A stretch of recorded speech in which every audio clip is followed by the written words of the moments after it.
Magandang araw po. Kamusta po? Dito ulit tayo.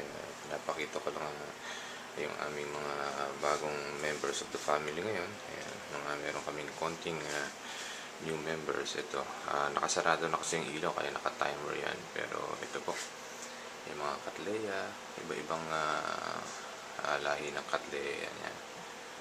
Ito medyo malaki to.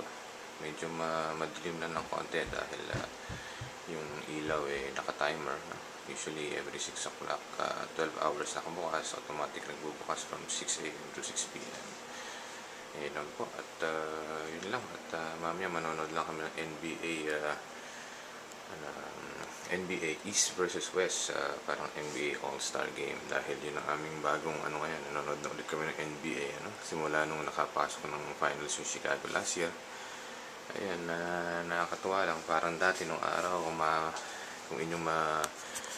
kung maaalala nyo nung araw na naluko rin ako sa basketball, although hindi ako nakapaglaro ng basketball, yung sila Hinebra nung araw.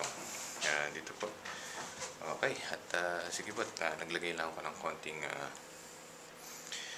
para kasing forever akong nagbibinata, meron mga tagyawat, at naglagay lang ako ng konting spackle sa mukha para matakpan yung mga butas-butas. Okay, sige po, kamusta na lang dyan, at hanggang susunod.